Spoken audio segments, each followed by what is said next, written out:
G'day ladies and gentlemen, welcome back to another video. So in today's video, we're going to be going over my R32 Skyline. So here she is in all her glory. Now first of all, I do want to apologise if it is windy and there's a lot of wind noise because it's freaking hectic today. I can never pick a day where there's no wind. So this is my 1992 R32 Skyline GTST. This was a base model GTST automatic when I first bought it in 2015, and now we've converted it to an RB25, and that was about 4 or 5 years ago from memory. I think it was about 4 years ago. And now with the prices jacked up of all Japanese vehicles and all JDM engines and all that stuff, I wanted to do a build breakdown of me building this car in around 2016, 2017. I finished it in 2018, so it was about 2.5 years to build. And I just wanted to do a good breakdown and show you guys what it cost me to build those many years ago. So if you're not familiar with this car, I'll just give you a quick rundown. It's a stock 25 Det that we pulled from a 33 that I had years ago. 5-speed manual box in it. We got a 3076 turbo on it, which is just a Chinese turbo. This turbo was meant for my R31. We blew the stock 33 turbo at Broadford racetrack not long ago, and we're running about 7 pound at the moment, so not too bad. Does dose really good. So it's got a genuine GTR stuff at the front, so genuine lip, genuine bar and genuine grille. We also have GK Tech cooling panel up top here. We still got GTST guards and indicators because they're different on the GTRs. We have R33 GTST brakes and R33 GTR wheels, which I think set the car off absolutely perfectly, alongside with the JSI N1 style skirts to fit GTST. And I love the look of these skirts, just make the car look so good. Currently have no spats at the back because we're trying to get a rear quarter fixed from some drift damage we did a long time ago from street drifting. So we have some drift damage here. It was from a jack inside the car, so we've got to fix that up. You probably don't know, if you look closely, we actually did a boot lock delete. This usually has a boot lock here, and then we've actually deleted it all and welded it up. It looks so good. And we have a GTR wing. This is actually a fiberglass wing. So much lighter than the stock wings. Coming over to the interior, she's pretty stock. I've got 33 GTST seats in it. I haven't given this car a clean in a long time. Got a cable tie sitting over there and an unbubbled dash, which is perfect. These are so notorious for bubbling. Steering wheel is pretty far gone. We've had a cover on it. I actually put this cover on just for roadworthy, and I've just never taken it off. It's very, very bulky. There you can see the car has 265,000 on the chassis itself, and this motor has around 160 on it. So without further ado, I'm going to get inside the car now, and we're going to go over how much this whole build's cost. If you want to see the whole build from start to finish, I'll link a video from when I put from years ago. It's a slideshow video, so it's all photos, but it's a full build breakdown of this car from when I got it to how it looks right now. So we'll sit the car, get away from this goddamn wind, and go over what this car has cost us to build. All right, we are in the vehicle. We are ready to go. I've got my list here on my phone. I've added up as much as I could remember of everything that we've put into this car. So let's get right into it. We'll start with the car. So the car was 3.5 grand. I bought this car off my friend Steve. He bought this car off an older woman whose daughter daily drove this car back like years and years ago. So I've had this car for a long time, and when my buddy bought it, he wanted to buy back his old Silvia, and he offered it to me, and yeah, I paid 3.5 grand for this car back then with rego, and it was bog stock. It was automatic. It was literally untouched, absolutely untouched. Nothing was modified. So that was the price of the car. And then the GTR front. So the GTR front, all genuine. We ended up getting that off a friend as well for 650. So that's the lip, the bar, and the grille, and the little N1 lip that's on the end of the bonnet. The bonnet is a GTST bonnet, and it's cut to the GTR grille. So the wiring conversion. So when you put a 25 Det Series 2 into a 32, the reason I say Series 2 is because the igniters are actually in the coil, and they got VCT as well. So you got to wire them a little bit different. But if you put a Series 1 25 in there, they've got the igniter pack on the top of the coil cover. So that all intertwines with the RB20 loom. So they're pretty much a plug and play, but with the 25 Det Series 2 like I have. So the coil pack harness has to be incorporated a little bit differently and wire up all the VCT and all that. So it wasn't a big job. I had an auto elec, his name was Drew Smith. I'm pretty sure it was Drew Smith. He's not in Melbourne anymore. I think he's in Queensland now, but he did all my wiring for me, and he charged me 400 bucks to make the conversion harness. So that was pretty good. Now the RB gearbox, the RB box that we got for this, it was an unknown condition RB20 DET box, and I got it for 150 bucks. 150 bucks for a 5-speed RB20 Det box, and that is a unknown box that's been going for about 4 or 5 years, done track days, done hill runs, done skids, everything. So that's pretty impressive for that. Now the clutch was about 270. It was a extreme heavy duty, sorry, no, it was an exceedy heavy duty clutch that we put in it, brand new clutch. Tail shaft was 150. We had to get a manual tail shaft for it.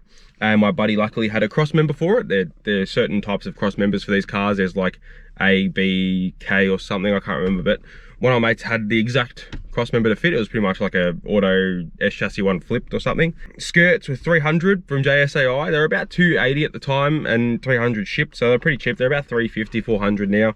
The rear wing, I got that off my mate Luke, and I got that well before I had this car. I actually bought that because I was going to put it on a Sylvia, and I kept that wing. And then when I bought the 32, luckily I had a GDR wing sitting down the side of my house, and that wing was 200 bucks. Now the GDR wheels, the R32 GDR wheels, I actually picked up for $600 with tires. That's dirt cheap back in the day, because now they're about 2.5 grand or 2,000 roughly for a set of nice GTR 33 wheels. So I thought that was pretty good for that. The paint, I did all the prep work myself, everything in the garage, and then I took it to my old job, because I used to be a panel beater, and we put it in the booth, and my friend Zach gave it a nice blowover, and we painted it in pearl white from a Mitsubishi Legnum. It's a Galaxy Pearl White. I like that color because it's very white as a pearl. It's not a very yellowy pearl like a lot of the Nissan pearls are. And all in all, the whole job from start to finish was about $2,000, and that's dirt cheap as well for a full paint job. And the car looks immaculate. I need to repaint the front bar and that rear quarter like I showed you before, but the rest of the car's held up very, very well. Strut braces, so I got front and rear strut braces. I think they're just like our eBay Cusco ones. They were about 200 bucks. The intercooler setup, so it's a G-Ready return flow, and I got that whole setup with the pipes and everything from Jack Phillips JDM, and that was 300 bucks. It was a used cooler. The turbo was $450 off eBay. I bought that ages ago, and like I said, that was supposed to be for my R31, and then we ended up putting it in this car, so I'll add that into the build cost. So $450, probably dirt cheap for a 3076 mock-up turbo, but the good thing about it is it was a T3 flange, so I could bolt that right on. So the stainless dump, so it's got a stainless dump and a downpipe that goes to the back exhaust. It's the rear section of the exhaust, and the stainless dump and downpipe, that's JJR, so Just Jump Racing. That was $350. The exhaust itself, so from that dump pipe back, so past cat, because actually got a test pipe in it, all the way to the back, the exhaust was 50 bucks. I actually bought that off a friend. The dose pipe was 50. It's just like a 45 joiner with a 3/8 stainless pipe. And the GK Tech cooling panel and the fan was 150. So that's everything I could really think of. So obviously the engine, you're probably asking myself, oh, the engine conversion, the brakes, everything. So I don't really count that in the build because I bought an R33 donor car off a friend. It got stolen, recovered, and I bought the what was left of it. And it had the motor, it had the brakes, it was a complete car. It was just automatic, so I couldn't use the gearbox. I bought that 33 for, I think it was $1,400. We took the engine out, we took all the brakes off of it, we put the seats that I'm currently sitting in, those were from that car. And then I parted the rest of that car out, so like the diff, the auto, all the rest of the interior of that car had a mint interior dash. I ended up making 2.5 parting that car out back in the day, so I made my money back. So I don't count the engine and everything in the cost because it was from the donor car. So all in all, adding up the whole cost of this car from start to finish, from when I bought it with reg, I didn't add like club reg and all that kind of stuff in it because I just wanted to sort of explain the rawness of the car, like the rawness of the build. So all in all, we're $9,781 into this car. So that's from start to where it is right now. That's not adding in fuel, insurance, all that stuff, but the car itself, very, very cheap. Seems that, you know, GDSTs are upwards of 30 grand now for a nice one. GDRs are passing that 60 to 80 grand mark. So to build this car back in the day, 3.5 we bought it, we put a couple more grand into it. So most of the money was spent on the paint work and all that stuff. And then obviously if I was to incorporate that, the RB engine and everything like that, we put an extra $1,400 in from buying that 33. So it would be over nearly 11 grand. So yeah, so I've actually never added up the cost of this car, and I know you guys like these sorts of videos because you like to see how much these cars cost me to build back in the day, especially ones that I've kept. Next video we'll do one on the 180. I'll show you how much that cost me because that's got a forged motor and everything like that. But you guys loved it when I did it for the Patrol and obviously the AU drift car. You guys seem to love those videos, so I thought I'd do this car, and then next we'll do the 180. Next will be the VL. Don't worry guys, the VL, we've got some exciting news. I'm so freaking keen to announce what we're doing with the VL. And obviously the RX-7 and whatever other car we decide to get involved in. So yeah, I really hope that can give you some motivation to get out there and just build a cheap Japanese car as cheaply as you can in this day and age, because it's hard, but you can still do it. They're still out there cheap. You just got to jump on them. You got to get just get connections in the community. Someone might know someone that has a Skyline sitting in their front yard that they don't want $300,000 for.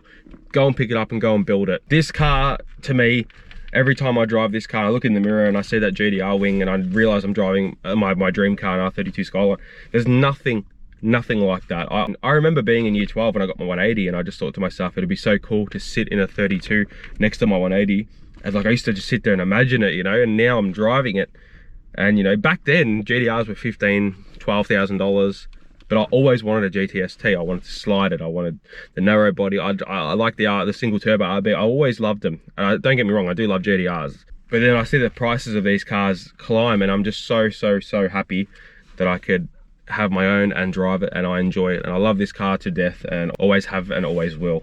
So I think for the rest of this video, guys, instead of just talking, I've got 2 GoPros. I've got this one I'm currently recording on, and I've got another one I'm gonna put in the engine bay. I'm gonna go for a drive. We'll do a bit of a POV from inside the cab, and I think we should get some dose noises. Now, when I get hard on the throttle in 3rd, 4th, she's breaking up a little bit, so I don't know if I need plugs or coils. So I'm gonna have a look into that. So I'm not gonna drive it pretty hard, but we'll go up the main road and we'll do some pulls and stuff like that. And hopefully you get a bit of a insight to what this sounds like, because ever since I put this new turbo on, it sounds so freaking good. So that's why I had the zip tie down here, so I could zip tie you guys in the engine bay so I don't lose the GoPro. So if there's any more questions about this car, please leave them in the comments below. Leave a comment below regardless if you like the video. And let's go for a little bit of a drive. I'm excited. I actually haven't driven this car in about 3-4 weeks. About a month, yeah. Let's go.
And just like that, guys, we are back home. So I really hope you enjoyed this video of the cost breakdown of the mighty R32. Back in the garage with her friends, the 180 over there and the mighty 31. So if you stuck around, guys, please let me know in the comments how much does it cost you to build your R32 if you have one, or if you built one back in the day. Let me know. I'll be keen to compare and see what prices were and stuff like that and what they are now. It's very interesting to me. So I haven't had this car on the channel for a while, so I thought this would be a great video to incorporate this car back onto the channel with. So hopefully you guys enjoy it, and I really want to get stuck into doing some cool things to this car very soon. So if you're all for that, let me know. Hit the thumbs up, subscribe, all that stuff. It gets me doing this stuff a lot faster. So thank you so much for watching, guys, and we'll see you in the next video. Bye bye.